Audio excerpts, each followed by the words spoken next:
Hello friends, CGPSC 2021 का mains अब सिर्फ 40 दिन शेष रह गया है और इन 40 दिनों में आप अभ्यर्थियों की क्या स्ट्रेटेजी रहनी चाहिए, इस पे हम आज 5 टिप्स आप लोगों को देंगे। तो चलिए शुरू करते हैं आज का ये टॉपिक, जिसमें हम पहला टिप्स देंगे समरी नोट्स। समरी नोट्स सबसे ज़्यादा इंपॉर्टेंट चीज़ होती है मेंस के आखिरी 4 दिनों में।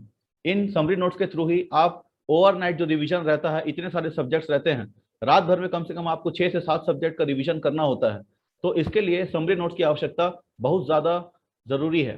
इसके बिना आप लोग ओवरनाइट रिवीजन नहीं कर पाएंगे और नेक्स्ट डे में आप आधा अधूरा अगर रिवाइज किए रहेंगे तो आपका पेपर बिगड़ सकता है। तो समरी नोट्स बनाने के लिए मैं कहूँगा कि आप लोग सिर्फ कीवर्ड्स का इस्तेमाल करें और एक कॉपी लें और एक कॉपी में एक पेपर के जितने सब्जेक्ट रहते हैं, जो 3 से 4 सब्जेक्ट रहते हैं, उनका समरी नोट्स एक कॉपी में ही बनाने की कोशिश करें। तो 300 से 400 पेज की कॉपी आती है, उसमें ही आप समरी नोट्स बनाएं, एक पेपर एक कॉपी। देन सेकेंड थिंग, हमारा रिविजन। रिविजन इज ऑलवेज की टू सक्सेस। जितने बार आप रिवीजन करेंगे अपने टॉपिक्स का, उतना ज्यादा आपका कॉन्क्रीट होता जाएगा और उतना ही ज्यादा रिकॉलिंग कैपेसिटी आपका बढ़ेगा एग्जाम में। तो रिवीजन करते रहिए। रिवीजन के लिए बहुत सी स्ट्रेटेजीज अपनाई जाती हैं।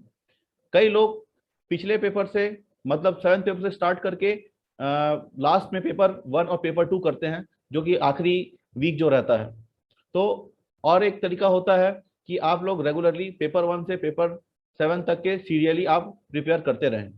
तो मेरा ये कहना है कि जो ऐसे वाला टॉपिक है और जो आपका लैंग्वेज है, उसे आप अभी से लेके एग्जाम डे तक डेली 1 घंटा कम से कम देते रहिए, क्योंकि यही दो सब्जेक्ट हैं जिसमें आप अच्छा स्कोर कर सकते हैं।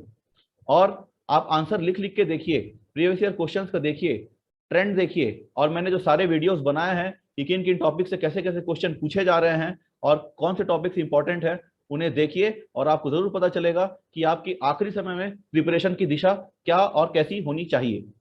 देन थर्ड पॉइंट हम आते हैं, हाई स्कोरिंग सब्जेक्ट्स।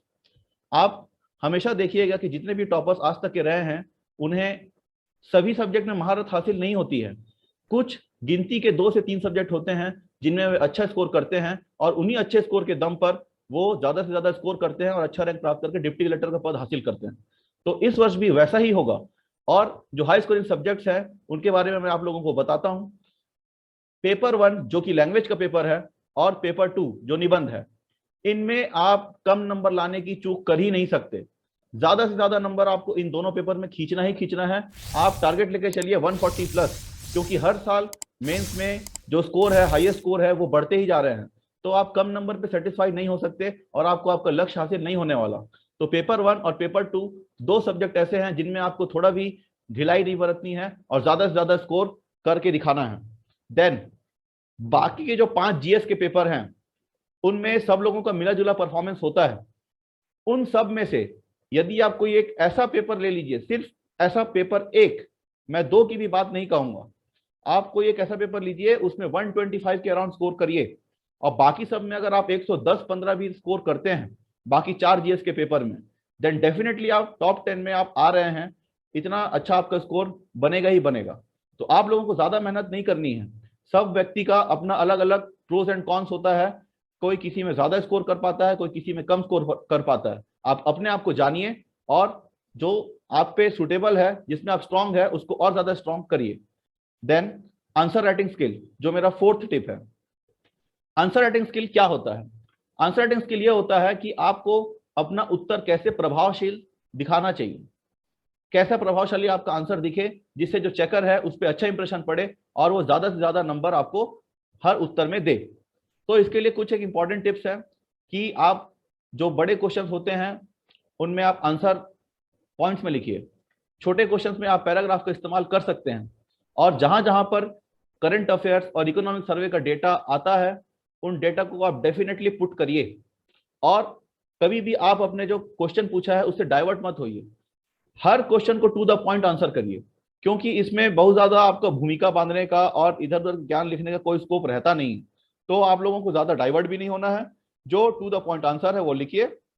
जहां जहां ग्राफ, मैप्स, टेबल्स, कॉलम्स जो बन सकते हैं बनाइए। जितने भी कीवर्ड्स हैं उन्हें अंडरलाइन जरूर करिए, क्योंकि यही कीवर्ड्स को देख के जो इंप्रेशन आपका अच्छा पड़ेगा और उससे ही आपको अच्छा नंबर इसमें मिलेगा। तो आज का हमारा 5th और लास्ट टॉपिक है कि पेपर जो है वो टाइम पे कैसे खत्म हो।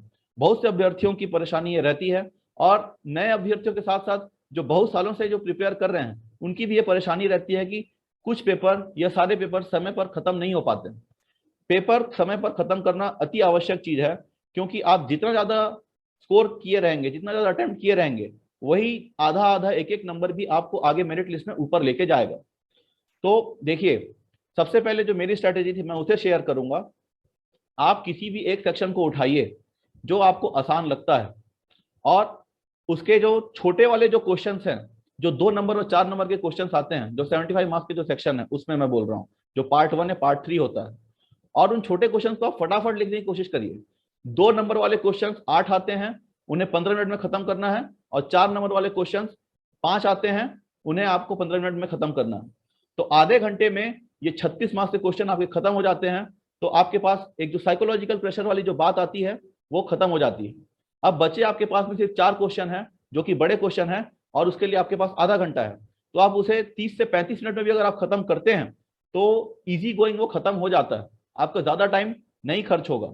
और याद रखिए, आखिरी समय पे आप जितना टाइम बचाए रहेंगे, जो लास्ट में जो नहीं आते क्वेश्चन है उनको अटेम्प्ट करने के लिए, उतना ही आपका अच्छा उत्तर लिखाएगा और ज्यादा से ज्यादा स्कोर होगा। तो यही मेरे आज के 5 टिप्स हैं। और साथ ही साथ मैं स्टूडेंट्स को कहूंगा कि आप अपने ऊपर भरोसा रखिए, और यू कैन, जैसे मैंने किया वैसा आप भी कर सकते हैं। तो बिल्कुल भी घबराइए मत, अपने ऊपर भरोसा रखिए। थोड़ा 10 मिनट सुबह मेडिटेशन करिए, जिससे आपका माइंड शार्प होगा, मेमोरी अच्छी होगी, और आपकी रिकॉलिंग कैपेसिटी बढ़ेगी, और जो मेंटल स्ट्रेस रहता है वो भी कम होगा। तो यही मेरे आखिरी 40 दिन के 5 टिप्स हैं। धन्यवाद।